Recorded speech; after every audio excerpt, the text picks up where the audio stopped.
session with South Asia Regional Resilience Hub.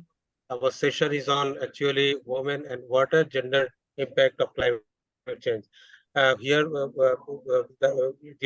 we have some distinguished guests with us. Our session will be moderated by Shahin Anam Appa, Executive Director of Manusher Janno Foundation, and she will chair the session. The keynote speech will be given by Manushree Mitra Niyogi, Director Program of Manusher Janno Foundation. We have with us Nayoka Martinez Backstrom.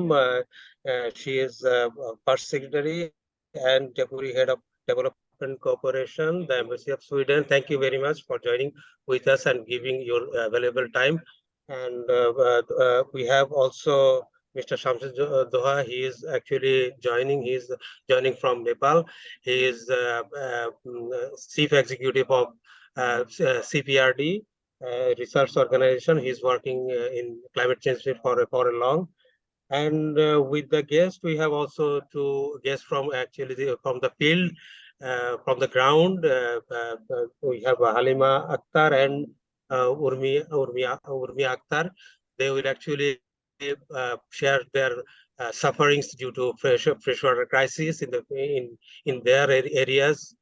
So this is all about our session guest and our speakers. First of all, I would like to request Shahin Appa to give her introductory speech and moderate the whole session. Thank you very much. Thank you. Good afternoon, everyone. A very, very warm welcome to the virtual session from South Asia Regional Hub. This is, as you know, which is led by ICAD. And ICAD and the Regional Hub has planned to organize a series of virtual sessions from 8th of October till the 14th, basically with the aim of gathering knowledge and taking forward to COP28 the information and knowledge, especially from the grassroots level, to the COP28, which is scheduled for November, as we all know. The session today is on women, water, and gender impacts of climate change, and it is under the theme of water and natural ecosystem, which is for the South Asian Regional Hub has organized several themes, and today's workshop is today's virtual session is especially focused on women and water, gendered impact of climate change. Now, as we all know, that the climate change is having a disproportionate negative impact on women, especially women living in far-flung areas in the climate vulnerable areas. There's been a number of research done on that, on the overall negative impact of climate change on women. However, to talk very specifically about water, the scarcity of water is having many kinds of different impacts on women. As we all know, women are basically responsible for management of water in the household, and they are responsible for making sure that there's enough water in the family for drinking, for cooking, for many, many household activities. When there's scarcity of water, it is expected that the women are going to somehow be able to kind of make it accessible for the family. Now, this puts a disproportionate burden on women, because sometimes they have to walk many, many miles to get that water to the family. So first of all, the scarcity. The number two is the quality of the water. You know, in many areas, there's salinity. In many areas, we have arsenic pollution, water, and especially in the coastal areas where the salinity is very high, it is impacting very negatively on the health of women. It is impacting on the sexual reproductive health rights of women. Adolescent girls are suffering. And also, when they don't get safe drinking water, it impacts upon the whole family's health, especially children, older people. But the impact is most on women because they are supposed to provide water for the family, as safe water or water for household purposes. So I think that it is an extremely important topic to discuss, that how we can make it easier for women to access water, first of all, how we can make safe water accessible to the family, and how the community can benefit from some of the initiatives being taken by government, from civil society organizations, from NGOs. I'm particularly happy to see that there are a number of women from the grassroots, from our project areas, who have come to talk about the challenges they face in accessing water, and also the solutions, the local solutions, the adaptation that they have been able to do in terms of accessing safe water, safe drinking water, or water for use. আমি আপনাদেরকে বলছি, এখানে উর্মি আক্তারের নাম দেখছি, হালিমা বেগম আছেন, আরো কয়েকজন আছেন নাকি আমি জানি না। আপনাদেরকে বিশেষভাবে ধন্যবাদ জানাচ্ছি, আপনারা এখানে এই এই ভার্চুয়াল সেশনে আপনারা জয়েন করেছেন, আপনারা অংশগ্রহণ করছেন। আপনারা আপনাদের ব্যক্তিগত অভিজ্ঞতার কথা বললে, আপনাদের কথা শুনে অনেকেই বুঝতে পারবে আসলে পরিস্থিতিটা কি। So I just said that I'm very, very pleased to see two women from our project areas who are here, who are going to talk about their lived experience of the challenges they face in terms of accessing water, and how they are trying to solve those problem, or how they are trying to address those problems. I will not speak too much now. There are many participants. We hope to end the session at 4:30, if maybe a little longer. I would like to give everybody a chance to speak. But before we go any further, I'm asking my program director, Bonusri Mitro Neogi, she's program director, Manusher Jonno Foundation, to make a presentation. She's going to make the keynote presentations for today's session. So Bonusri, please. Thank you, Appa. Hassan, would you please assist me?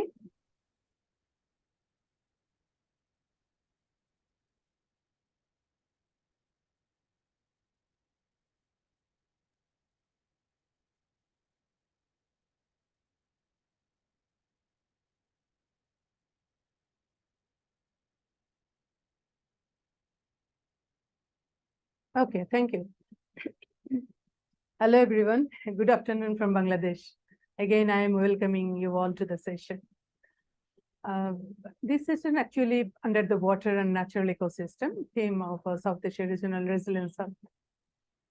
It is also important, no need to say that water crisis in Bangladesh, like many other parts of the world, disproportionately affects women and exacerbates their time poverty, because time poverty is closely associated, and we always count it with the household and care work. It is now well known that recognized also that the water sector is crucial to substantial development, and it sustains the natural resources, livelihood of the people, and facilitates to operate economic activities of the country. The long time, not only the currently, the water sector of Bangladesh is under severe threats, particularly due to the impacts of climate change. And it is also true that the climate change impacts are being manifested in the form of extreme climate events and sea level rise followed by salinity intrusion into the groundwater and wetlands.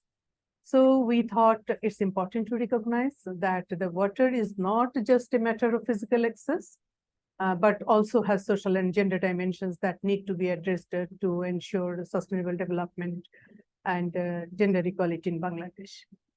This session will highlight and share hurdles of women appeal to water and how climate change is intensifying it with local and global audience. And we will also translate voice from ground to the COP28.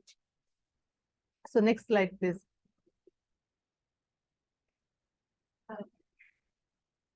Bangladesh faces significant water challenges, including water scarcity, contamination, and gender disparities in accessing and managing water resources and water conservation in both ways. The water crisis in Bangladesh is closely intertwined with the issues of gender equality. So we have selected women and water. Although the climate vulnerable communities face severe water scarcity, gender analysis is often overlooked. So hearing from the on experience sharing from the grassroots is highlighting today.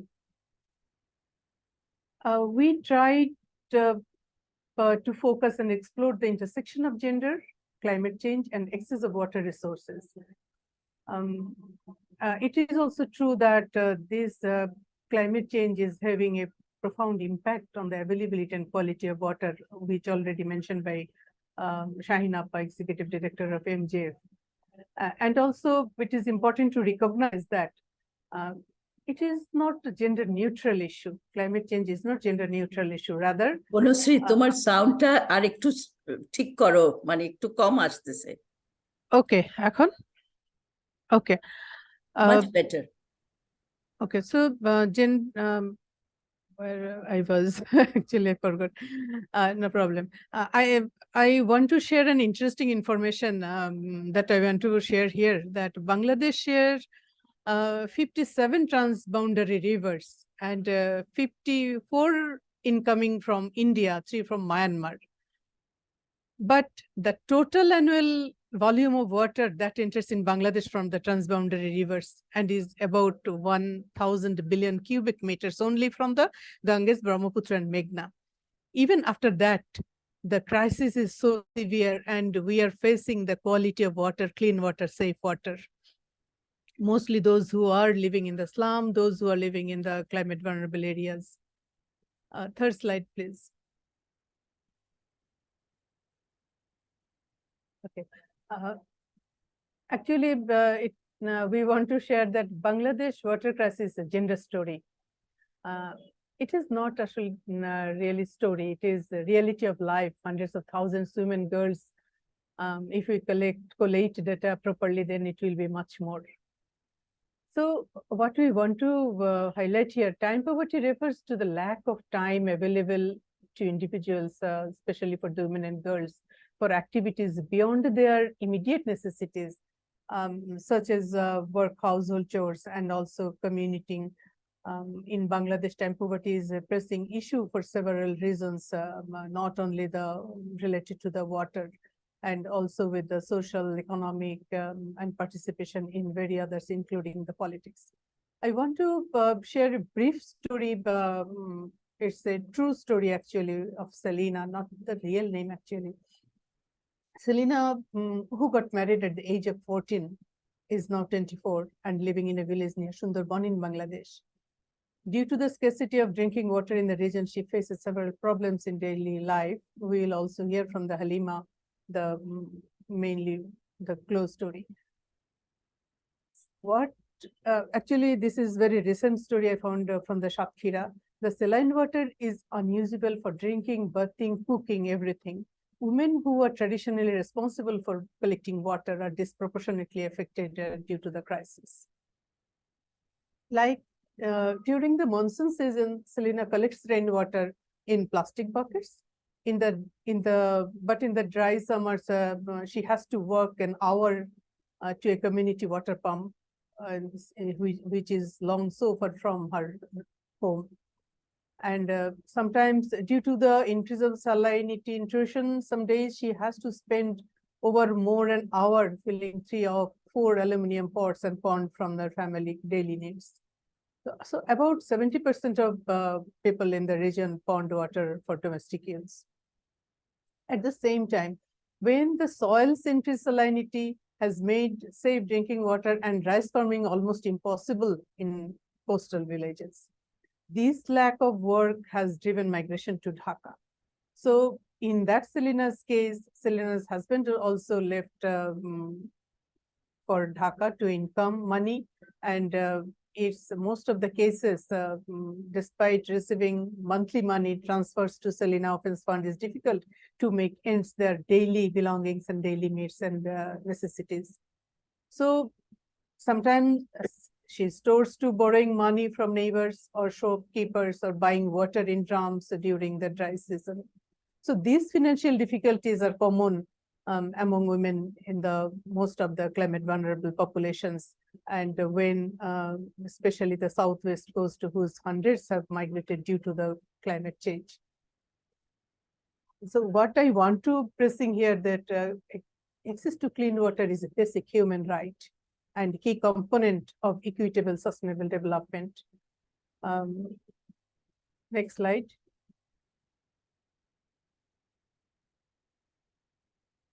Okay. This is the gender impact of climate change in Bangladesh, particularly in relation to excess of water resource, which is very significant concerns.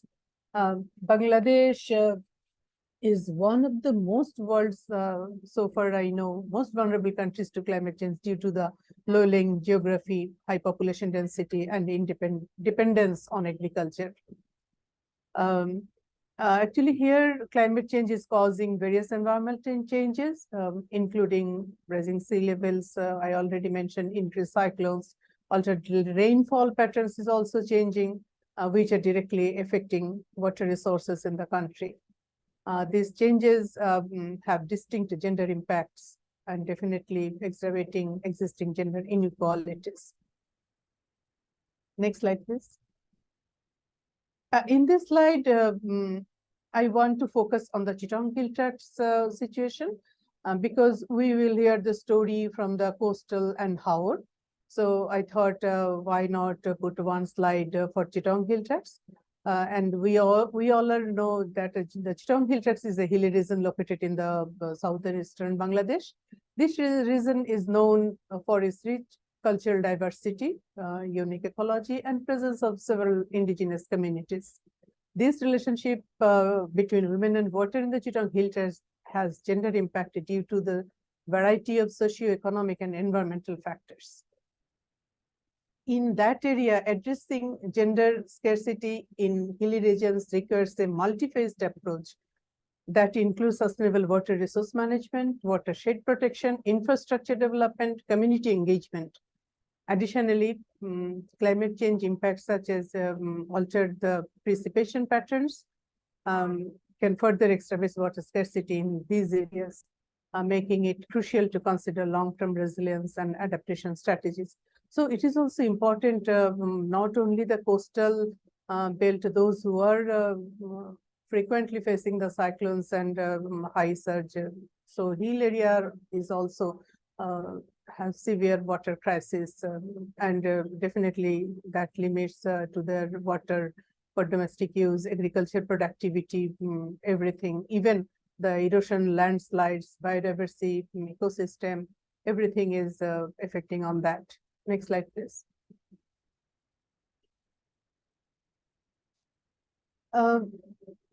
What is the relation? Sometimes we have to face some questions like the water and climate change. Climate change is driving the acute water crisis in Bangladesh, especially in coastal, definitely, in which women are bearing most of the strain. Because the water and climate change is closely intertwined, with climate change having a significant impact on the availability, distribution, and quality of water resources, and vice versa, definitely. So here we can also focus on like the raining pattern is changing, temperature rising, sea level rise, extreme weather events like hurricane, cyclone, heavy storms are increasing, water quality is decreasing, and also agriculture is highly dependent on water resources. Changing this precipitation and temperature can impact water, agricultural crop yields. And this ecosystem, if we talk about the aquatic ecosystem, including rivers, lakes, oceans, are sensitive to change the temperature and water availability. These changes can disturb ecosystem, leading to species loss and even affecting biodiversity. So next slide. Okay.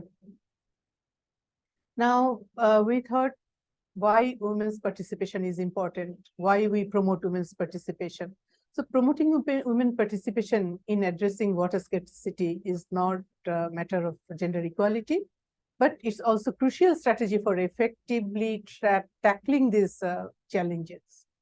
Because we know women play a central role in water management for homestead gardening,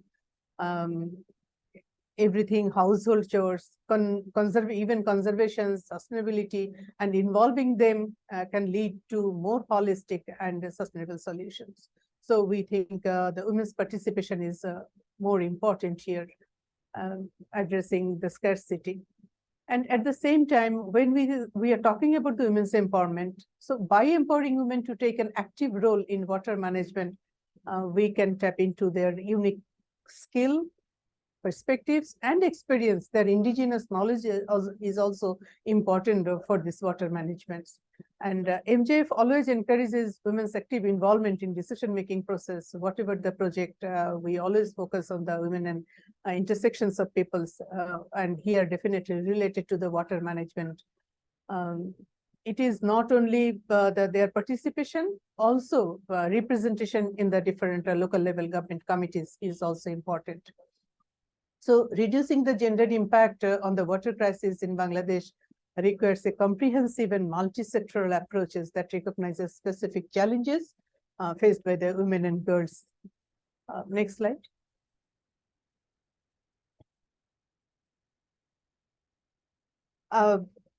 Okay, here the gender equality and social inclusion, I want to focus that it is one of the key principles of Manushya Jana Foundation, where MJF introduced the gender transformative approaches to programming to transform the power structures, which is very difficult, and sometimes I think it is unfinished work to address, to transform the power structure and the changing in a social mechanism, which is very strongly underlie unequal gender relations and norms. Empowering climate vulnerable marginalized women and girls to come into the public domain, share their perspectives, take on leadership roles, set political agendas, central to the approach, and also main engagement in the whole process for watershed management, conservation management, even ensure the quality water. It's also important engaging men and boys to this process. So this approach also helps to understand how gender inequalities intersect with and compound other inequalities, striving to more complex programming. Whenever we talk about the gender issue and women issue, it is difficult to address. If we talk about the service, we need the service, we need to provide water supply, then it's okay. But whenever we talk about women participation, decision-making process, ensure the women's engagement, and then sometimes it took time, and sometimes we have to face some challenges to address these social norms, harmful social norms and traditions. Next slide.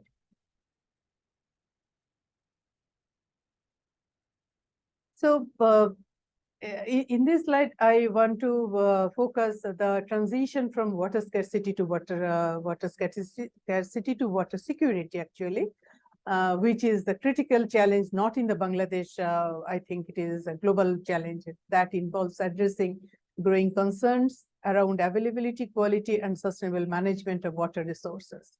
And this transition from water scarcity to security is a complex and long-term process, and that requires collaboration of government, communities, private sector, international organizations, bilateral donors, And it's also involved a combination of sustainable practice, technologies, advancement, and but definitely policy is one of the important issue here to address the water resources, other available accessibility of all, both now and in the future. So whenever we talked about the policy and the other issues, the it's come how it can be monitored, how water conservation can be implemented through community, the infrastructure development, gender budgeting, how we identify the diversifying water sources, how the promoting sustainable agriculture, everything is the part of this. Even research is very important here. And comes to the next slide. Though it sounds like repetitions, but I want to give more focus now on the government side. So now here that lots of policies and strategies Bangladesh government have developed to implement to address the climate change crisis, worsen water and other mitigations purpose. The government of Bangladesh has formulated the policies address gender-induced water vulnerabilities. Not only the water vulnerabilities, but however, the existing policies heavily interlinked towards the strategizing adaptation options actually to address short-run climate-induced water vulnerabilities. Implementation of long-term approaches to combating climate change require laying groundwork by involving community, non-government sectors, and also those who are vulnerable people facing daily life need to collect data from the grassroots, and then we can plan. And we also develop some act to oblige operational bureaucrats so that they can bound to implement that issues, and at the same time the international commitments. However, ensuring our nationwide access to safe and sustainable, affordable water supply is still significant for our country. I don't know, the problem is so severe. So government taken several national policies to manage it, but let's see how it can work. So we can also hear from our panelists their suggestions. Next slide, please. I'm close to my presentation. I will end it very soon. Whenever I'm talking about the addressing water scarcity from the gender lens is essential for achieving both water security and gender equality. Women and men often different roles, responsibilities, and vulnerabilities related to water access and management. By integrating these recommendations, I tried to focus only 5. Maybe we can segregate it more in detail into water scarcity mitigation efforts. We can work towards both the water scarcity and gender equality, recognizing these two goals interconnected and mutually reinforced. And at the same time, though I didn't mention it here, the collect gender disaggregated data is important, which always a crisis, and proper data is important to engage women in the decision making, provide access, water, facilitate, promote women's economic empowerment, building their capacity, addressing gender-based violence, even integration with climate adaptation, monitoring, partnership collaboration, everything is important. And we can do better if we have the proper disaggregated data. Next slide. So this is basically the last slide. Actually, we identified and fixed 3 messages from this session. We can change after the today's sessions also, that this session will give us an opportunity for Bangladesh organizations, activists, individuals to come together to discuss and take action on one of the most pressing challenge facing humanity. So we are sending these 3 messages for COP28, can be important, I think we focus on the accountability, mobilizing support, because we know COP meetings have a significant global impact on climate policy and action. So we want to take the advantage to message them to COP28 can influence a decision made by the world leaders, which in turn can shape international climate agreements and actions to mitigate and adapt to climate change. So I'm stopping here. So next slide. I want to share that we have tried to focus on some sources of information, and definitely I collected all the photos from the internet that is open source. And thank you very much for your patience to hearing me. Thank you. Shaina, over to you.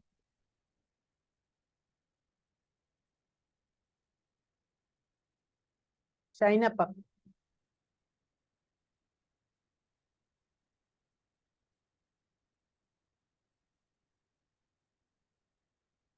Shainappa, I think she wants to hear more from me.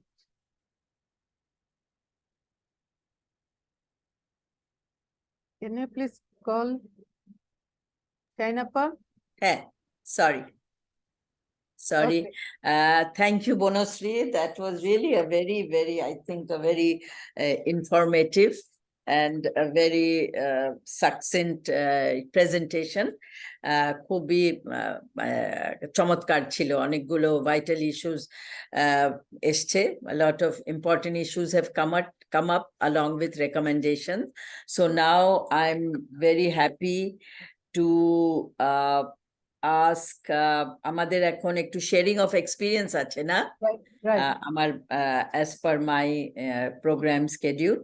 So আমরা কিছু অভিজ্ঞতার কথা শুনবো. আমি আগে বলেছি প্রথমে হালিমা বেগম কথা বলবেন. Halima Begum is going to speak now. She's a fisherwoman and is associated with our Kriya project. Our Kriya project, as you know, is a project which is supported by Sweden on climate change. And she's from the village of Chilia Union under Mongla Upazila, Bagherhat. She's from Bagherhat. It is one of the climate vulnerable areas in Bangladesh. So Halima Begum is going to speak now. Halima Begum, আপনি বলেন আপনার অভিজ্ঞতা। আসসালামু আলাইকুম, বলবে আমি বনশ্রী, হালিমা তোমরা Begum. Manage করো। হ্যাঁ, আমার বাড়ি জয়মনি মোংলা। আমি একজন জেলে নারী। আগে যা দেখছি এখন আর তা নাই। নদীতে মাছ নাই, উপরে গাছ নাই। আমরা জেলে নারীরা নদীতে নামলে লবণ পানিতে আমাগো গায়ে গা খাউজ হয়। লবণ পানিতে আমাদের গার রং কালো হয়ে যায়। লবণ পানি বালু শরীরে ঢুকে শরীরে জড়াইলে সমস্যা হয়। জড়াইলে অনেক সময় অনেক নারীকে জড়াইলে ক্যান্সারও হয়। আমাদের এখানে ভালো কোনো ডাক্তার বা ভালো কোনো হাসপাতাল নাই। মোংলা ছোট একটু হাসপাতাল আছে। এখানে জরাইলের জন্য কোনো ভালো ডাক্তারও নাই, ভালো ট্রিটমেন্টও নাই। আমাদের মোংলা খুলনায় যাইতে বলে, আমাদের খুলনা যাওয়ার মতন কোনো সামর্থ্য নাই, টাকা পয়সা কিছুই নাই। আমাদের এখানে খাওয়ার পানি, গোসল করার পানি, রান্না করার পানির কোনো ব্যবস্থা নাই। চারিদিকে লবণ আর লবণ, রান্নার পানিও লবণ, খাবার পানিও লবণ। আমরা গোসল করি সে পানিও লবণ। গোসল করা লবণ পানির কারণে আমার মাথার চুল থাকে না। আমার বাড়ি থেকে 3 কিলোমিটার দূরে একটা পুষ্কুনি আছে খাবার পানির, যাওয়ার মতন কোনো ভালো রাস্তা নাই। মানুষের বাড়ির উপর দিয়ে যা লাগে। আমার একটা ছোট মেয়ে আছে, বাড়ি থুয়ে গেলে অনেক চিন্তায় আমি থাকি। নদীতে পড়তেও পারে, রাস্তায় উঠলে গাড়িতে অ্যাক্সিডেন্টও করতে পারে। অনেক সময় আমাদের স্বামীরা বাড়ি না পাইলে অনেক গ্যাঞ্জাম করে। এই যে বর্ষার মৌসুমে যেটুক পানি হয় রাখার মতন আমাদের কোনো পাত্র নাই। আমরা মানুষের বাড়ির উপর থেকে যাইয়া পানি আনা লাগে, মানুষের অনেক কটু কথা শুনতে হয়। আমরা চাই বাংলাদেশ স্থায়ীভাবে বাংলাদেশ সরকারের কাছে আমাদের যেন একটু পানির ব্যবস্থা করা হয়, ভালো একটু হাসপাতালের ব্যবস্থা করা হয়।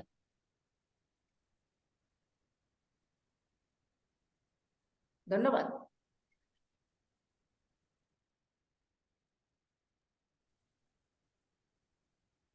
আপনাকে অনেক ধন্যবাদ। আপনি আপনার অভিজ্ঞতার কথা বলেছেন, আপনার কি কি অসুবিধা হচ্ছে সুপেয় পানির অভাবে। She has shared with us her experience and how difficult it is for people living in those parts, especially women, to access safe drinking water, how it affects their health. She has shared these experience with her. We have with us two panelists.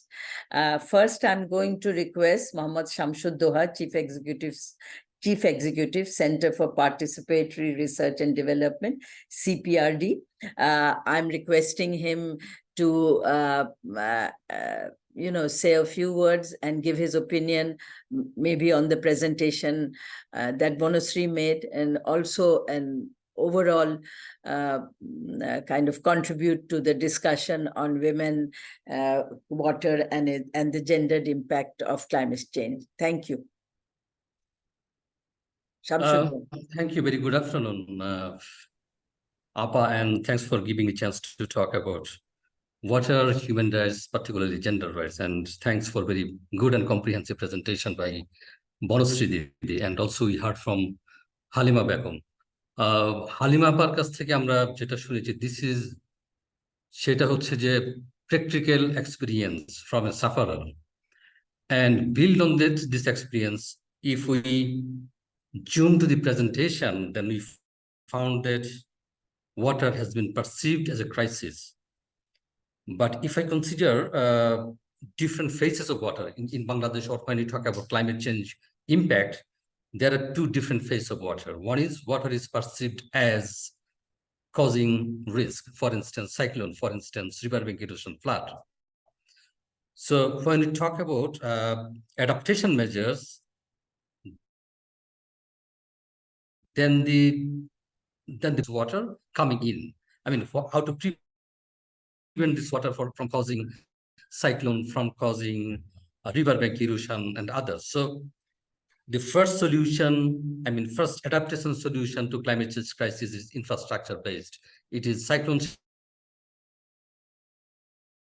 shelter. It is, it's causing differentiated vulnerabilities to women, to adolescent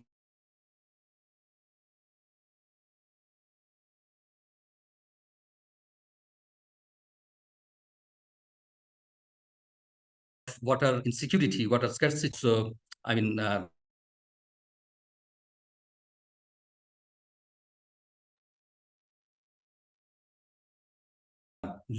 taking extra burden for collecting water. We completely, all the plans are top down, and all the plans consider very perceived risk of climate change. And the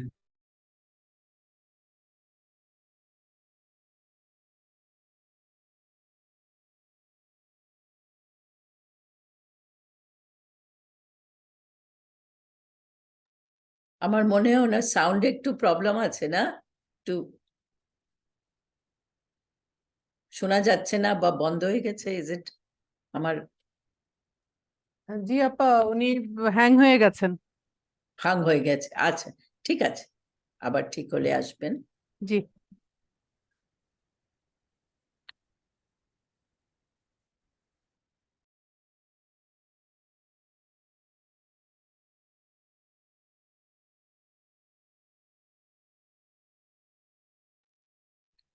unmute দা ভাই। Please unmute. Yes, please. So we ignore the residual impacts of water that are causing in terms of water insecurity, causing health crises. And we heard about from Halima, but this is also causing uterus problem and also causing other gender-based diseases. But when we consider the adaptation requirements and adaptation plans that we include in our national adaptation plan, we completely ignore those residual impact or the differentiated impacts of climate change on women and adolescent girls in the context of water insecurity and water scarcity. So if we want to comprehensively address those problems, we really need to develop a localized adaptation plan, not just putting our entire effort developing national adaptation plan, how to devise those national adaptation plan, considering the local vulnerabilities, local adaptation requirements, and local adaptation gaps.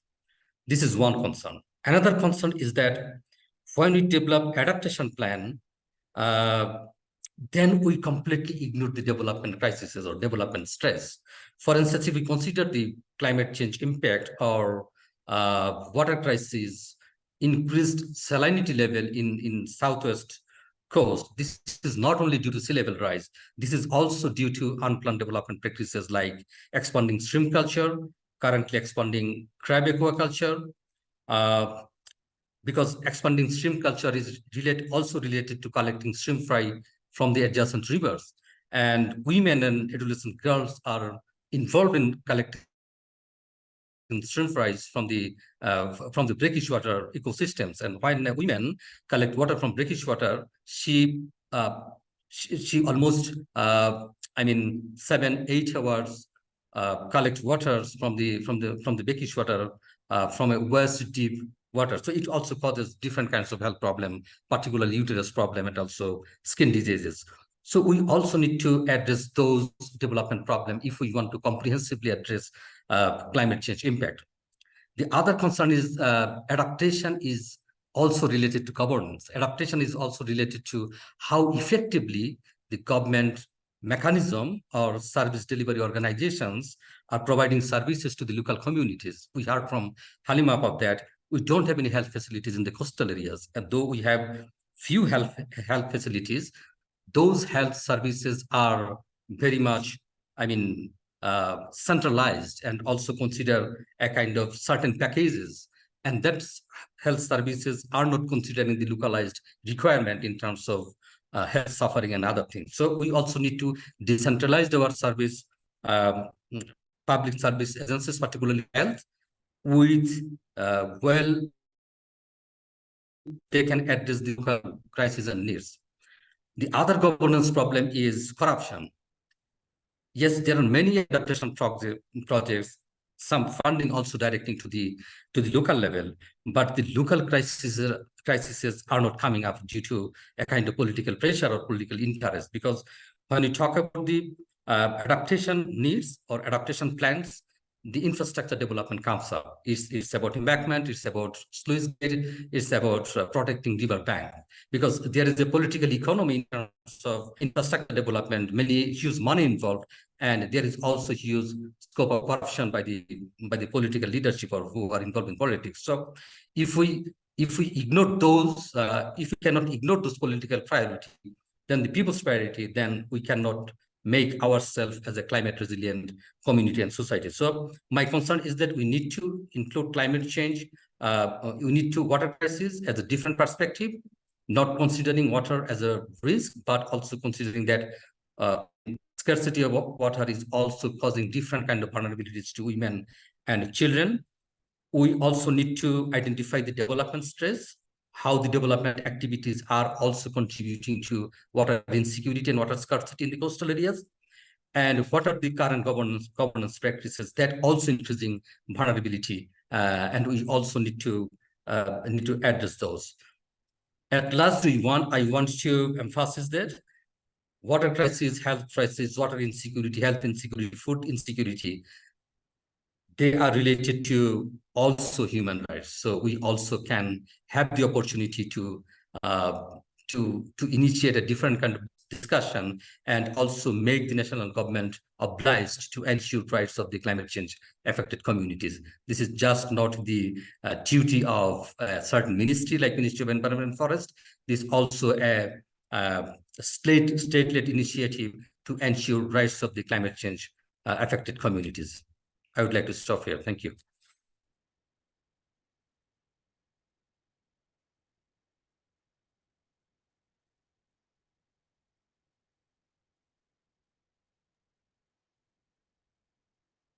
Hello. Shainappa. Shainappa.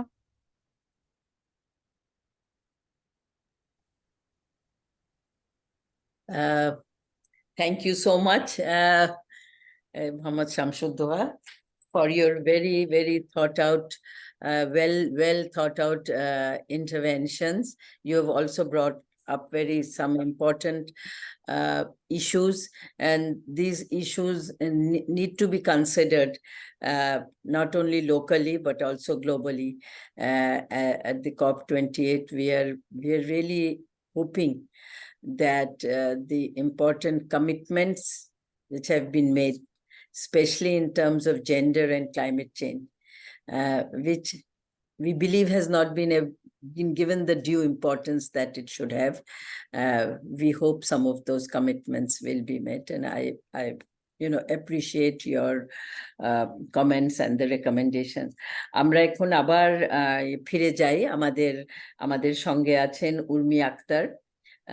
উনি আমাদের ক্রিয়া প্রজেক্টের সঙ্গে সংযুক্ত। উনি দত্তপাড়া থেকে এসছেন, Dampara union উপজেলা, আর কিশোরগঞ্জও খুবই একটি ক্লাইমেট চেঞ্জ, একটি জলবায়ু পরিবর্তনের কবলিত একটা জায়গা। এবং উর্মি আক্তার আগের হালিমা বেগমের মতন ওনার অভিজ্ঞতা আমাদের সঙ্গে শেয়ার করবেন। Urmi Akter is going to share her experience with us now. Urmi Akter, আপনি আনমিউট করে কথা বলেন। আসসালামু আলাইকুম, আমি উর্মি আক্তার। আমার দামপাড়ায় না দত্তপাড়ায় গ্রাম। আমি কপিকে প্রকল্পের ময়না নারী দলের সহসভাপতি। আমার বিয়ে হয়েছে 22 বছর হয়েছে। 22 বছর আমার স্বামীর বাড়িতে আইসা আমি পানির খুব কষ্ট করি। মানুষের বাইরে থেকে পানি আনা লাগে, মানুষের রাগারাগি করে, তারপরও আমাদের পানি আনতে যাওয়া লাগে। আমাদের ঘরের দরজা খুলে রেখে পানি আনতে যাই, তখন চুরি হওয়ার ভয় থাকে। আমার একমাত্র মেয়েকে ঘরে রেখে যাই, চিন্তা থাকে যদি কোনো দুর্ঘটনা ঘটতে পারবো। আমার স্বামীরা সারাদিন পরে কাজের থেকে আসে আমাদেরকে ঘরে না পাইলে আমাদের সাথে রাগারাগি করে। আমরা যে সময়টা পানি আনতে যাই এই সময়টা আমাদের কাজের ব্যাঘাত ঘটে, আমরা অন্য কোনো কাজ করতে পারি না। আমাদের কয়জন পরিবার মিললে আমরা একটা টিউবওয়েল দিছি, তাও এটা আর্সেনিক যুক্ত, এটা আর পানি খাওয়া যায় না, রং দেওয়া। তারপরও আমাদের মাঝে এই পানি খাইতো, আমাদের এই পানি খাইলে অসুখ বিসুখের ভয় থাকে, তারপরেও মানুষের কথা শোনার কারণে আমরা এই পানি খাই। আমাদের এই পানি খাইতো, তারপরেও আমরা এই পানি খাই। আমাদের হাওয়ার এলাকা চৈত বৈশাখ মাসে কোনো পানি থাকে না, চৈত বৈশাখ মাসে কোনো পানি থাকে না। বর্ষাকালে পানি থাকে, শুকনো মৌসুমে কোনো পানি থাকেই না। তখন আমাদের মানুষের বাড়িতে খাওয়ার পানি তো দূরের কথা, গোসলের পানি তো দূরের কথা, খাওয়ার পানিও পাই না আমরা। তারপরেও আমাদের অনেক কষ্ট হয়। আমরা রাতে নিশি মানুষের বাড়ি থেকে পানি আনতে যাই, তারপরও আমাদের এই সমস্যাটা থাকে। রাতে নিশি পানি আনতে গেলে আমাদের ভয় থাকে, আমাদের যদি কোনো সমস্যা হয়ে যায়। আমরা শুনেছি বৃষ্টির পানি নাকি সংগ্রহ করা যায়, এমন কোনো ব্যবস্থা যদি থাকতো আমাদের এখানে, বা 1000 ফুট টিউবওয়েলের ব্যবস্থা যদি থাকতো, তাহলে আমি সহ আমাদের 15টা পরিবার খুবই উপকারিত হইতো। ধন্যবাদ।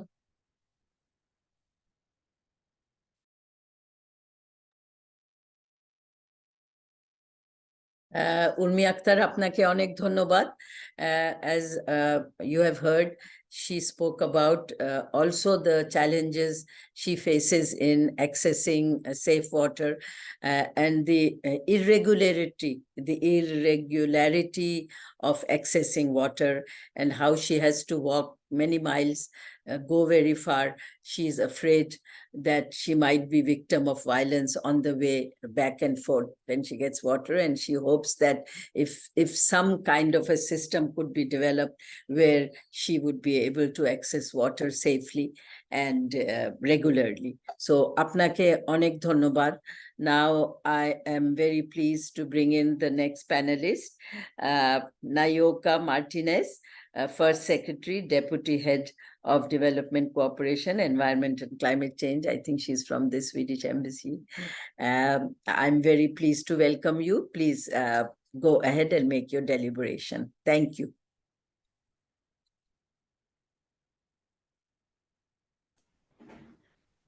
Can you hear me? I hope you can hear me. Yeah. Yes. Okay. Yes, we can hear Yeah, you you. hear me. Okay, very good, very good. I have to say I'm very pleased to be part of this this panel, and also to have this very nice mix of participants coming from different perspectives. Primarily those who are actually in the forefront of all these challenges that we are speaking about. So I represent the government of Sweden.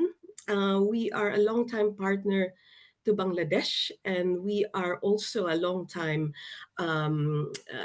development actor working globally and regionally and sectorally and thematically, you name it. So in Bangladesh, we have been engaged 51 years with the development trajectory of the country, supporting this.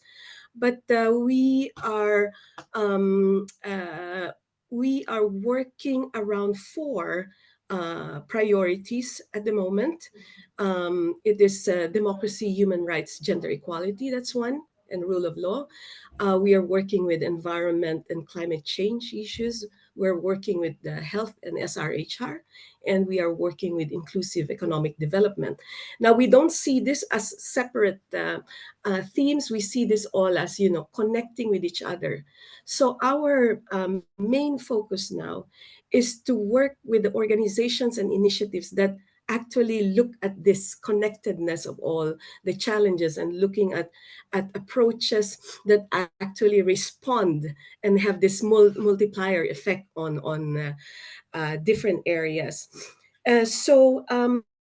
With regards the water issue, for example, it's very, in the portfolio that I handle, environment and climate, it's very heavy on water. So we work with WASH, access to systems and services.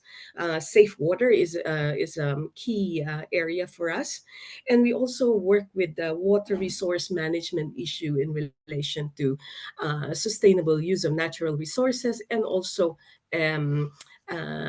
sustainable livelihoods. Now, what I can say is that, well, now that you have presented sort of like the scenario of the challenges with gender inequality in the water sector compounded by climate, we have been working with a number of good programs that have shown good examples of how we can address, how we can have programs that actually look at multidimensional poverty. So it's not poverty that's not just an issue of lack of resources, but also lack of opportunity and choice, lack of power and voice, and lack of human security. So all these issues have come up in the narrative that Halima and Urmi have actually shared with us, and also some of the baseline data presented by Banasri, right? We also are very keen to work with programs that are actually improving the system. So the urgency of the climate crisis cannot be addressed anymore by small projects, small activities that don't connect to bigger things, right? So we have to work with the existing system of governance, of decision making. So that's the reason why a lot of our climate adaptation programs are now working through, let's say, the system of planning and allocation of the government. And this is where we want to make the change, because at the end of the day, there will be there is a limit to how much grants we can give, right? Development partners can only give so much. The reality, the whole need is actually much bigger than what the grant source can provide. And we also want to work with initiatives that can be scaled. So two very good examples that are so relevant to this discussion are two programs that we are doing together with UNDP, UNCDF. One of them is called LOGIC, Local Government Initiative on Climate Change, where we're actually working with the government in allocating the ADP towards climate vulnerabilities of upazilas and unions, for example, districts, upazilas, and unions. Now, there is also this other interesting project that is called SWAPNO, and it's called Strengthening Women's Ability for Productive New Opportunities. So this one uses the women economic empowerment approach. So a graduation approach where you try to reach out towards women who are most isolated, widows living in the most isolated areas, prone to disasters, prone to climate risks, and you draw them into sort of like a system where they can start earning some form of income to meet their basic needs. And from this, you actually bring them into you build their capacity for let's say savings, and from the savings you build their capacity to actually come up with an enterprise idea, which will actually even support more women in the community, and which would actually increase the productivity of women. So we're not just talking about response to a crisis, because there's so much they're facing, food security, you have the disasters, you have lack of resources for education and all that, displacement and all. So you have to actually work with economic empowerment to be able to give the chance for households and communities to actually meet all this myriad of crisis and problems that will only come even more in the coming years. So what we realize now, if I have a few minutes to explain, so using the climate lens in our approach to gender equality will actually allow us to reach women that are otherwise not covered by even the government programs that are available today. Not just the women or households, but there are also communities that are not covered by the traditional government programs. But to use the climate vulnerability lens, you are able to reach and find these target groups, these people, right? And then the climate lens also allows us to work with increasing capacities, not just giving let's say a grant for immediate need, but also giving the seed resource to create something more sustainable for the household, to create livelihoods and economic opportunities for them. The other thing that we realize is that climate adaptation finance is still not well institutionalized in Bangladesh. We're still working with that. So there may be different funds here and there, different instruments for adaptation. But if the demand side cannot actually access the supply, then there's a problem there, because that's a whole different, a whole different discussion on what kind of capacities are needed to be able to access the climate funds. And it's a whole requirement, regulatory requirement, even just to access these funds. We hear all these discussions about how difficult it is even for our accredited agencies to access the GCF. And then the moment you get a funding from the GCF, specifically for programs that address gender inequality, for example, and water and climate, and all that. It's to be able to assure that it reaches the women and the households that need this the most. That's a whole lot of challenge in itself. So we need a lot of innovation. We need a lot of financial innovation to be able to work with this. So the third is that, and that is my third point, by working with women's economic empowerment and financial inclusion, we're actually we could have the possibilities to actually address all this, the factors identified by MJF as, the disproportionate impacts on women. So now we are actually a bit more advanced than just giving a training program or a grant. We are actually now like supporting the potential for enterprises based in these areas which are which have faced high climate and disaster risks. We are actually able to provide or give opportunities for financial literacy for women like Halima and Urmi, for example, because it's not just literacy for the sake of literacy, but actually financial literacy, to know what resources to have and to be able to make decisions out of the resources one receives, right? And then we are also able to blend different financial resources, grant money, money from the government, money that is allocated to local governments, for example, to sort of like design some adaptive infrastructure that would support these kinds of economic activities of these women. So these are important things to consider.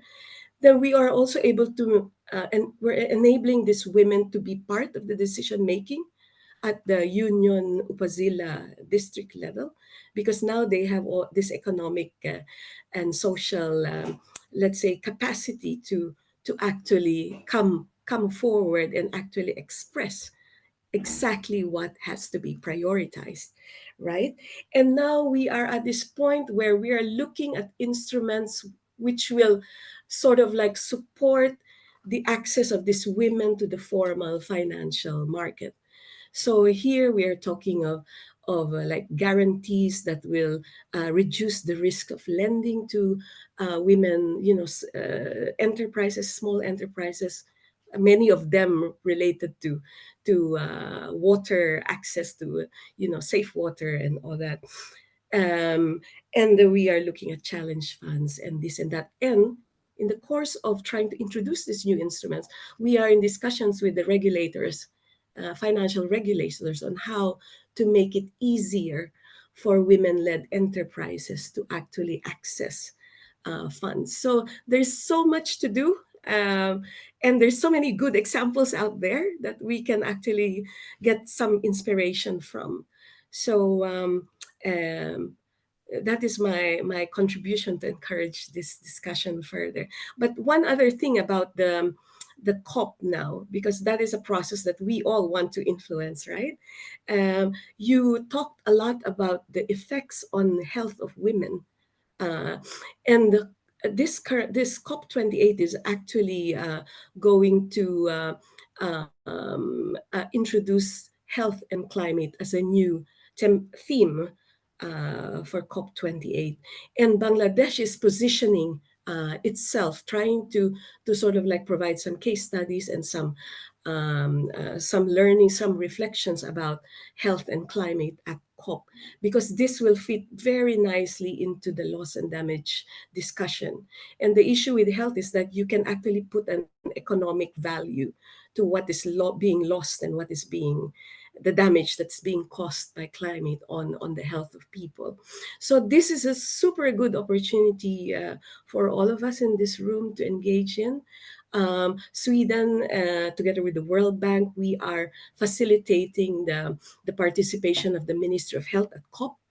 That is something that we are currently in discussions with Ministry of Environment on, and I'm very happy to share the latest information with you and to invite MJF and its network to a pre-COP roundtable discussion coming up very soon.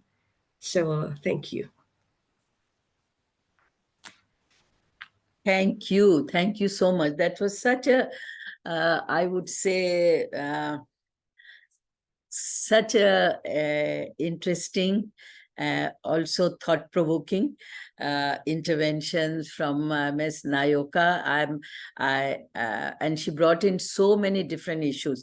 I'll just take a few minutes to say that I sort of agree with you so much that it is so important to work together, the supply side and the demand side. And that's why we have been, Manusha Jonno Foundation and our partners, we have been doing this policy advocacy for many years, which includes all the different gender equality issues, because climate change is also a gender equality issue, and not look at separately in different compartments, but to look at, together. It is about women's empowerment, about gender equality, and to change the attitude not only of society, but also of policymakers, and give it the due importance that it deserves. And you mentioned about the coming COP28 and how, the whole health of women, health issues around climate change and women will be in focus.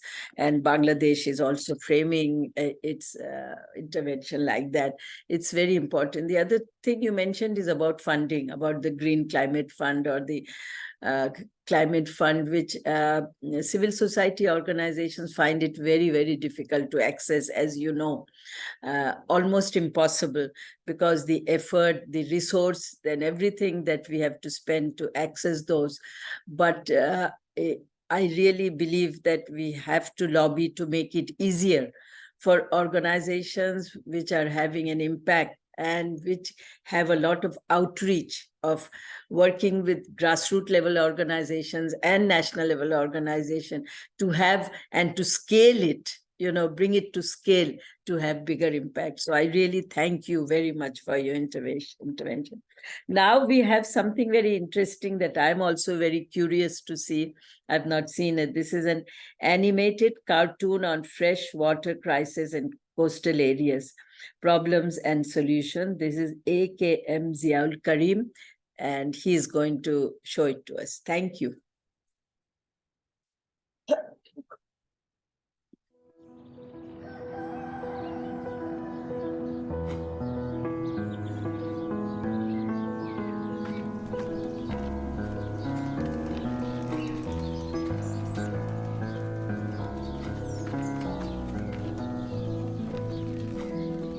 আমি কুসুম। আমার সংসারটা এখন যেরকম দেখতাছেন, পরিস্থিতিটা কিছুদিন আগেও এরকম আছিল না।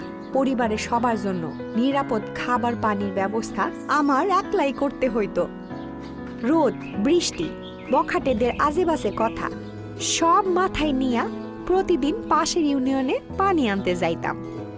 এক কলসি পানির জন্য কখনো কখনো সকাল গড়াইয়া দুপুর নামতো। তখন কষ্ট কইরা পানি আইনাও বাড়ি ফিরা মায়ের খাইতে হইত। এছাড়া লবণাক্ত পানির কারণে নানান অসুখ বিসুখ তো লাগেই আছে। আমি এই অবস্থার একটা পরিবর্তন চাইতেছিলাম। একদিন এনজিওর এক মিটিংয়ে পিএসএফ ব্যবস্থা এবং বৃষ্টির পানি জমায়া কেমনে নিরাপদ পানি পাওয়া যায় সেই বিষয়ে জানলাম। পাশের ইউনিয়নেও দেখছি পিএসএফ ব্যবস্থায় ফিল্টার কইরা পুকুরের পানি থাইকাই খাবার পানি তোলা হয়। আমগো এলাকাতেও পিএসএফ বসানোর কথা সবাইরে কইলাম। ইউনিয়ন পরিষদের বড় পুকুরটাতে পিএসএফ এর অনুমতির লাইগা চেয়ারম্যান সাহেবের সাথে দেখা কইরা সবাই মিল্লা একটা আবেদন করলাম। ইউনিয়ন পরিষদ পুকুর ব্যবহারের লাইগা অনুমতি দিল। চেয়ারম্যান সাহেব নিজে জনস্বাস্থ্য প্রকৌশল অধিদপ্তরে যোগাযোগ কইরা পিএসএফ বসানোর ব্যবস্থা করলেন। দেখতে দেখতে হাতের নাগালে গইরা উঠল খাবার পানির নিরাপদ উৎস। এই উৎস যাতে সচল থাকে সেই দিকে আমরা সবাই খেয়াল রাখি। এদিকে এনজিওর প্রশিক্ষণ নিয়ে আমার স্বামীও বদলায় গেছে। এখন আমরা পরিবারের সবাই সবার যত্ন নেই, যত্ন কইরা পানি ব্যবহার করি। হাত ধোয়া পানিও ফালাই না, উঠানে সবজি খেতে দেই। আর এই যে টাঙ্কিটা দেখতাছেন, এইখানে বৃষ্টির পানি জমাই। এই পানি খাওয়া আর রান্নার কাজে ব্যবহার করি। এখন আর মাইলের পর মাইল হাইটটা পানি আনতে যাইতে হয় না। দূর দূরান্ত থাইকা অনেকেই আমগোয়হানেই পানি নিতে আসে। আমরা তাগরে বলি চাইলেই নিজেরাই নিজেদের সমস্যা সমাধান করণ যায়, কারণ পানিই জীবন। পানির সুষ্ঠু ব্যবহার অতি প্রয়োজন।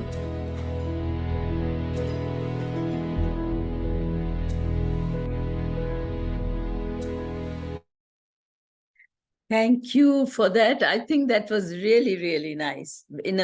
Made in a very simple way, but really the most important message was that we can try to come up with our own solutions and local solutions. And Bangladesh has made quite a name for itself in coming up with local solution.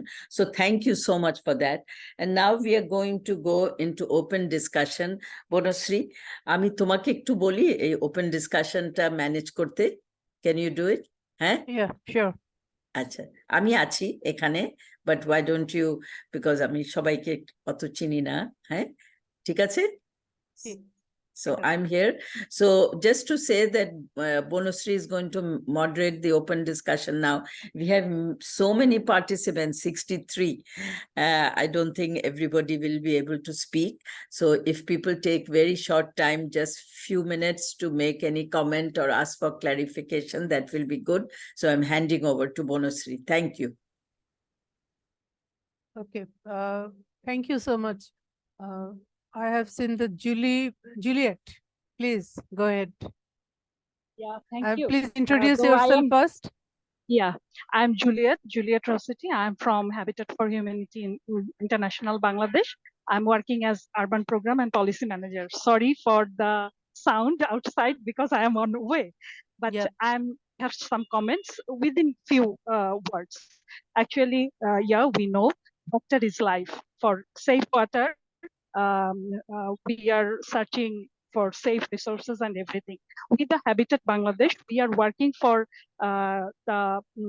actually we started the reservation of the rainwater, harvesting the rainwater and use it for healthy life in the housing project. Basically, we're working with the housing project for urban and rural area, especially in the coastal area. We have some project. So we are now exploring this platform that we would request and welcome our development partner and our other stakeholders, along with the NGOs, INGOs who are here to have some more collaboration to work on it, actually, for the healthy life of our community, especially for the low middle income group in rural and urban area. Thank you. Thank you so much for your statement and sharing your Habitat Bangladesh experience and programming. Thank you. Actually, I want to open it those who are whatever you comfortable, Bangla or English, because we have the interpreter. So don't hesitate to talk anything you comfort. Please share your opinion. And then Asif Munir Chaudhuri. I have seen then Asif Munir Chaudhuri. Please go ahead. Yeah, hello everyone. Thank you for this opportunity. This is Asif Munir Chaudhuri, Director Program and Research for Association for Community Empowerment, a newly built organization for last 2 years. Previously, I was an adjunct faculty at Department of Coastal Studies in Borishal University. So there I have had some research on these issues, especially that I want to share in short. Especially that was a mini project from Manusher Jonno Foundation. I was fortunate. And there I work with the reproductive health, and I found that the menstrual cycle is increasing, like sometimes due to using saline water. That was not published actually, but what I have found, I didn't go in depth, but I found that 10 to 14 days even, the menstrual cycle, it happened actually, especially periodic time. And that is because of mainly the vaginal pH level is changing due to bicarbonate and those other aspects, and that also creates problem for that, what should I say, sexual life or something, conjugal life actually, and that creates problem within the pair as well. So I think as I was a researcher, and that is a serious issues. So maybe these health and reproductive issues concerning water, saline water, you can focus actually. So that is something from my previous experience I want to share actually. So that is the thing. Thank you very much. And thanks again for the initiative taken. Yeah, thank you so much. You've actually mentioned one important thing. The menstruation cycle is longer due to another issue we have found in our another study. Mostly the young adolescent girls, young women are also taking birth control pill to take long time because they don't have the fresh water hygiene, maintaining the hygiene, everything. Thank you so much for raising the issue. Our next, Anindita Ridita. Please go ahead. Share your opinion, please. Yes, thank you, Didi, for giving me the platform. So I'm Anindita and I work with WaterAid Bangladesh. And we also work at the coastal area, mainly with water sanitation and hygiene, and also MHM related issues. As Asif already mentioned, I also want to focus on that particular issue, that it's not only water that is being affected, due to climate change. The health, especially the menstrual health management of, the female and adolescent of that area is highly impacted due to climate change as well. And we often see from our experience that we need more data, context-specific data to understand the problems in a better way, and then come up with a solution, because this is something that we alone cannot do. So as the presenters were emphasizing on, how we should collaborate with each other and share our learning, and then come up with the best context-specific solutions would be the way forward. And we think that would be the best way to deal with climate change, especially at coastal areas. So I thank you all, especially for the wonderful presentation that we already heard, and the video that is very nice. If we can have a link of that, that would be very, helpful for us as well. Thank you. Sure. Hasan, please share the link with all our distinguished participants. And thank you, Anindita. Yes, the collective effort is important here because the problem is so huge and big. And definitely our data crisis is one of the problem to make a proper plan. Thank you so much. Anyone next? I didn't see any other hand raised.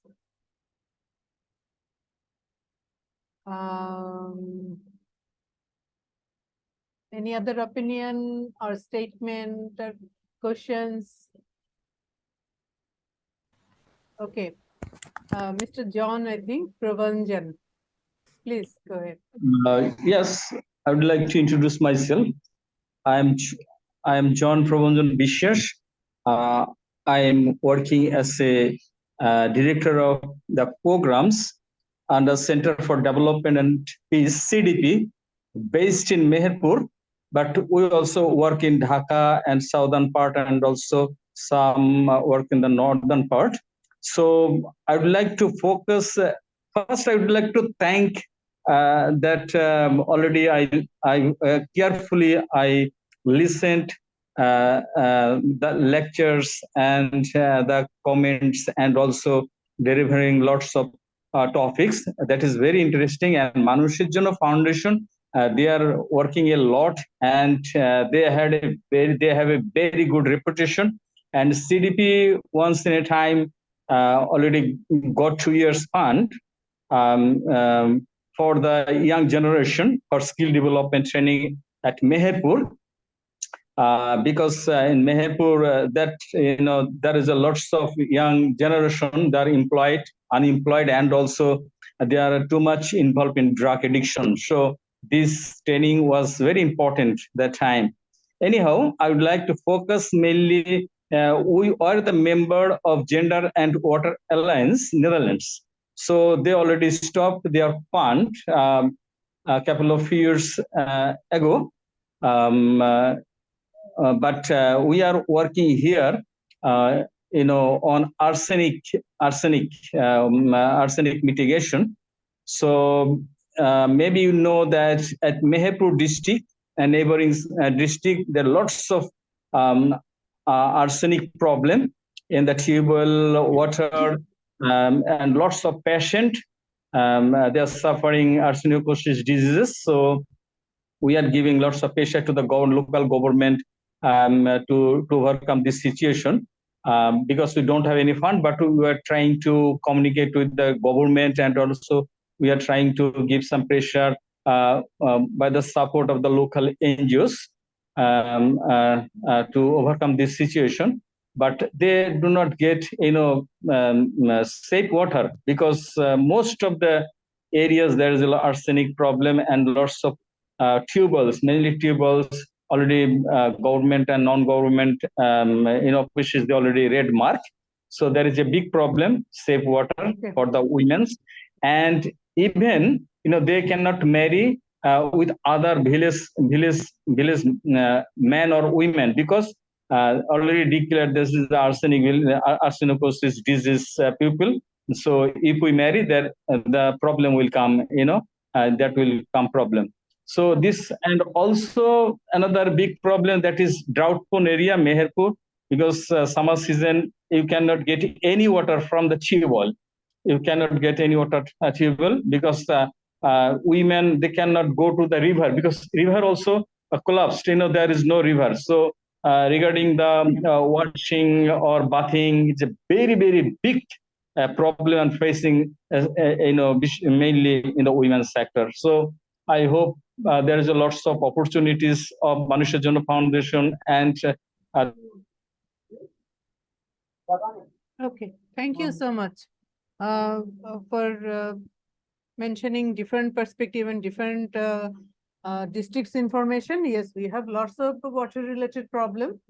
And definitely it is multi-faced and complex issue to address in one session, or one remedy for one thing. So it is so complex and multi-faced. Thank you so much. Amsinda Nayoka, would you like to say something? You raise your hand, please. Yeah, I just want to throw a point into this discussion, because I mean, to do effective adaptation, we cannot do it once again as individuals. It has to be really like part of a community approach as a minimum, because we are trying to secure and trying to adapt, sort of like systems and resources here. Not just individual livelihoods and all.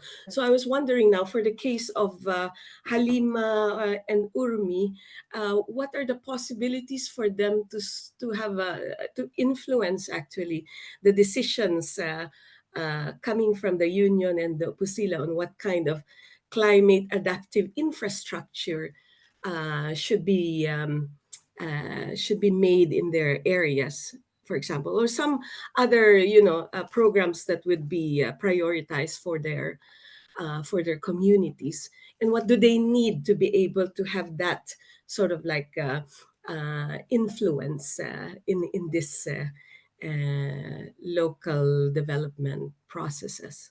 I know it would be nice if we asked them directly, but if they're not around, then perhaps yeah.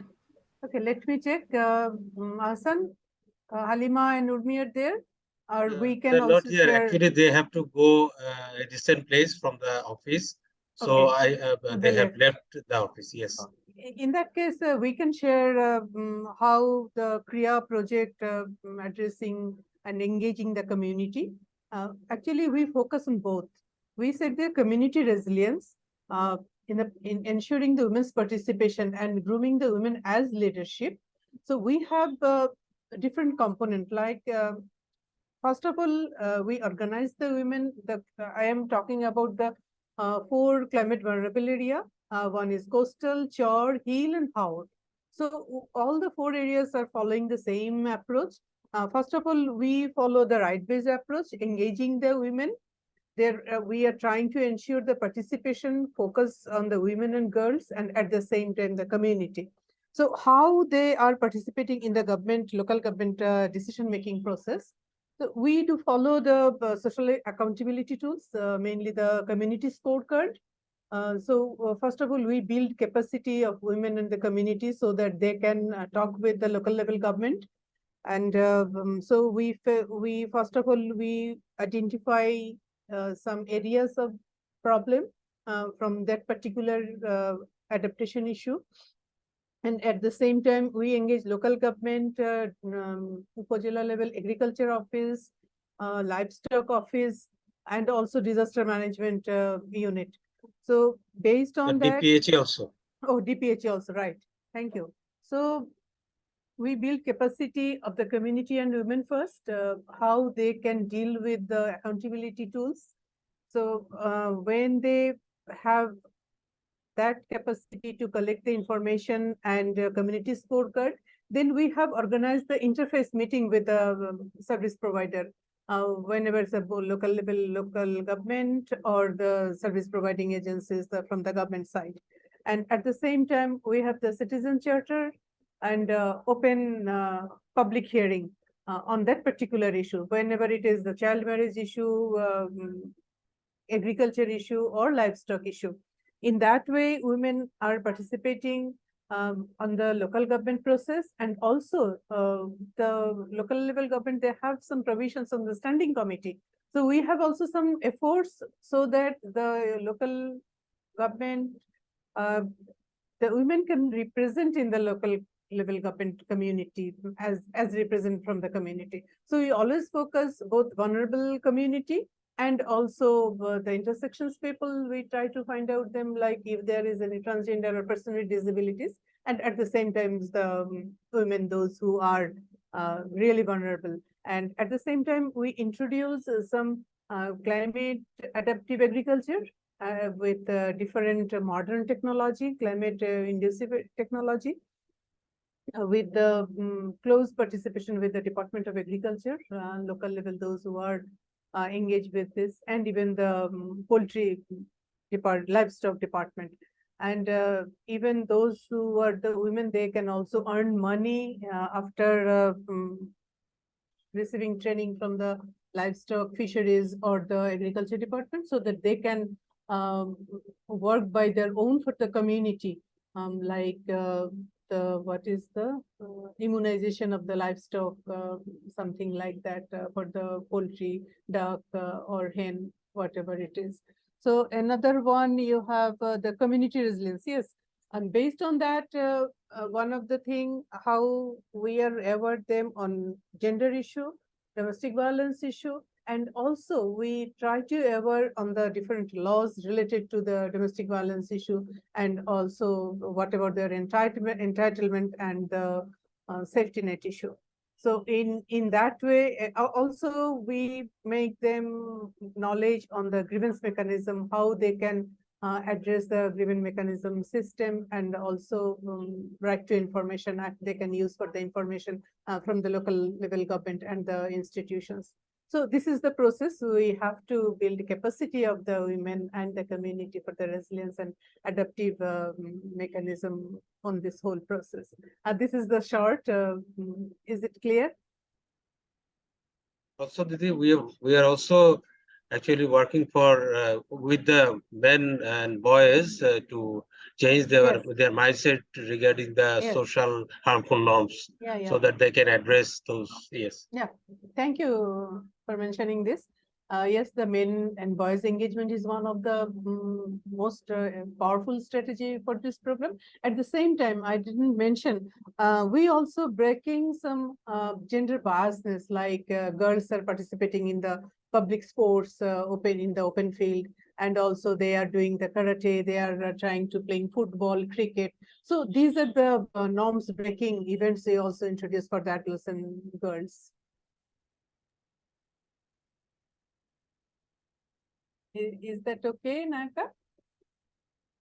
Yeah, very helpful. I mean, there's really a system to how you are doing things, but it also makes me realize, and this is the reflection we're making now in this wider community of climate advocates, that it's now very important to start like rethinking the narratives that we have around, women as sufferers, women as agents of their own change, for example, because then it puts them in a better position to negotiate for what should be prioritized. It's not easy. And then MJF, you work with behavior change, and that is also not not easy. Not at all. So this is a very good group to sort of like share information on new ways to actually new methods, new tools to actually work with just this behavior change, because there's so much happening in the world today. And suddenly climate is just one of a number of issues that people have to contend with. So now we have to start, like the data will not be enough, the reasoning, the latest studies will not be enough. So we have to be like a little bit, quicker and more open to other ways of putting our case forward. Right. Yeah. So Thank you so much. I just forgot to mention one thing. We have a strong youth engagement program. And youth volunteerism, activism, we try to develop within them. And they are also actively engaged in the social media to interact on the social norms issue. So these all together, the one project that is called KRIA, supported by the Sweden government. Yeah. Thank you. Any other comments, or anyone want to talk or share something? Didi, this is Shoma. I just want to share some examples.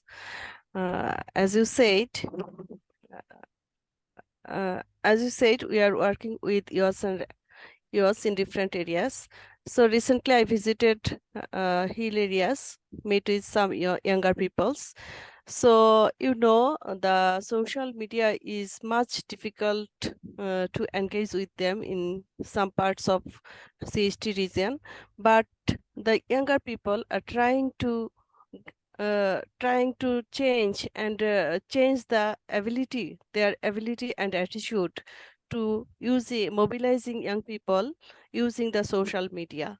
So that would be another opportunity for us to spread out our objectives, like our water crisis related issues, because some areas of CST water layer is not accessible. Okay. So they link with local government organizations to get more information from them about the accessibility of water instrument. Like sometimes the local government bodies are providing some deep tube wells as well. So the local government institutes and traditional institutes might be working jointly with them, and that would be another great working opportunity for them. Okay. Thank you, Shoma, for clarifying this. Yeah. We have to close now. So I am handing over to Shaheen Appa because the organizer already knocked me. Shaheen Appa, what to you to sum up and closing the session? Thank you so much for your cooperation and participating openly in this open discussion session. Thank you. Shaheen Appa.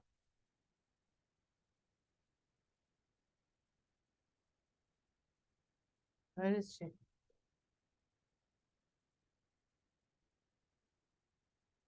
Shaheen Appa?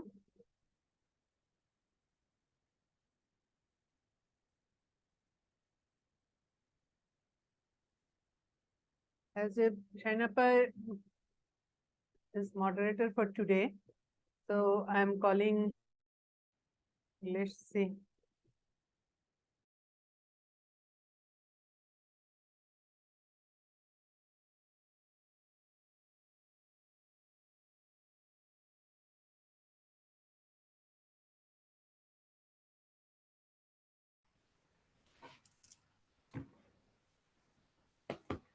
I'm sorry, she is not picking up the phone. Okay.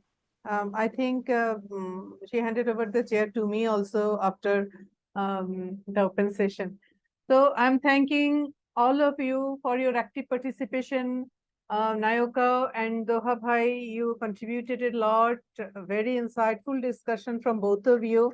And I have learned a lot from your insights and valuable comments as panelists. And at the same time, I want to thank Halima Appa and Urmi Appa for sharing their information, problems, struggles, everything.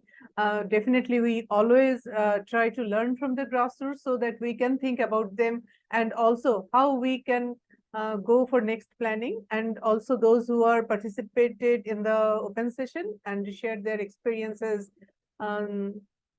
invite for collaboration, coordination better, everything. And also those who are organizers, especially for MyCat, giving us the scope to participate and organize this session. And also Azan, who is the contact point from MJF side. He has also worked hard along with Ziaul Karim, with our another colleagues. And all of our colleagues are involved with this, and our participation was wonderful. Thank you so much to join with us, and at the final stage you are with us, so that's একটা very ছবি good. নিবে, একটা ছবি Thanks নিবে দিদি। again, Nayaka. I would like to request all of our participants, if possible, please open your video so that the organizer can take a photo for the record.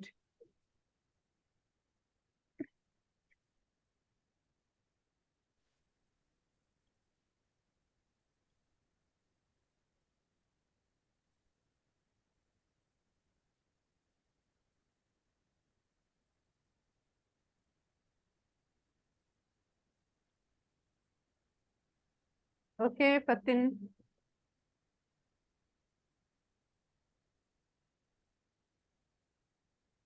We smile, everyone.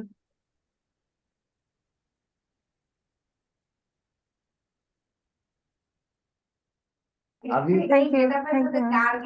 Thank you. Okay, have you done it? Thank you, everyone. Okay, thank you so much. Nayaka, I will talk to you later on in detail. Thank you. Thank you Yeah. so much to give this great opportunity to share many things, and I introduce with many. Okay, thank you. Bye-bye. Thank you. Bye-bye. Bye. Thank you.